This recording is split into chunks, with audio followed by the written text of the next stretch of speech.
ഒരു റിഫ്രഷ്മെൻറ്റ് ഡ്രിങ്കായ പിന കൊളാഡയാണ് ഇന്ന് ഞാൻ ഉണ്ടാക്കുന്നത്. പൈനാപ്പിളും കോക്കനട്ട് മിൽക്കും കോക്കനട്ട് വാട്ടറും ഒക്കെ ചേർത്തിട്ടുണ്ടാക്കുന്നതാണിത്. ഇതെങ്ങനെ ഉണ്ടാക്കുന്നതെന്ന് നോക്കാം. ഞാനിവിടെ ഒരു കപ്പ് ക്യാനിൽ വരുന്ന പൈനാപ്പിളാണ് എടുത്തിട്ടുള്ളത്. ഇത് ഫ്രഷ് പൈനാപ്പിളാണ് നിങ്ങൾ എടുക്കുന്നതെങ്കിൽ ആദ്യം പൈനാപ്പിൾ ജ്യൂസ് ഉണ്ടാക്കിയിട്ട് അരിച്ചെടുത്തിട്ട് വേണം ഇത് ഉണ്ടാക്കാൻ. ക്യാനിൽ വരുന്നതായതുകൊണ്ട് നമുക്ക് ഇതുപോലെ തന്നെ ഇട്ട് കൊടുക്കാം. ഞാനിവിടെ ഒരു കപ്പ് തേങ്ങാപ്പാലും കൂടി എടുത്തിട്ടുണ്ട്. ഒരു ഇളനീർ എടുത്തിട്ടുണ്ട്. ഇതിലിപ്പോൾ ഏകദേശം 2 കപ്പോളം വെള്ളമുണ്ട്. ഇത് മുഴുവൻ ഞാൻ ഇതിലേക്ക് ചേർക്കുന്നുണ്ട്. പിന്നെ വേണ്ടത് 4 ടേബിൾ സ്പൂൺ പഞ്ചസാരയാണ്. ഞാനൊരു ബ്ലെൻഡറിലേക്ക് ഇതെല്ലാം ആഡ് ചെയ്ത് കൊടുക്കുകയാണ്. ആദ്യം തേങ്ങാപ്പാൽ ഒഴിച്ചു കൊടുക്കാം. അത് കഴിഞ്ഞ് ഇളനീരിൻ്റെ വെള്ളം മുഴുവനായിട്ട് ചേർക്കാം. പൈനാപ്പിൾ ചേർക്കാം.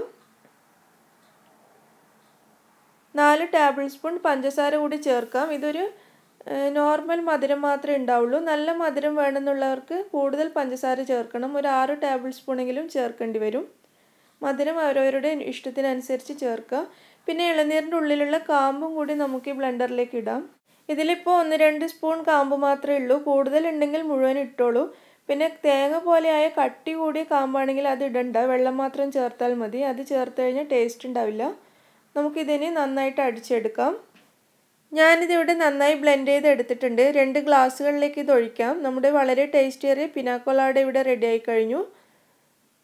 ഇതിലേക്ക് തണുപ്പിന് വേണ്ടിയിട്ട് നമുക്ക് ഐസ് ക്യൂബ്സും കൂടി ചേർക്കാം.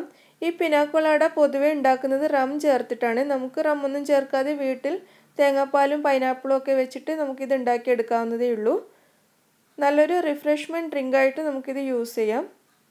നിങ്ങൾക്കിത് ഇഷ്ടമായെങ്കിൽ ലൈക്ക് ചെയ്യാനും ഷെയർ ചെയ്യാനും മറക്കരുത്.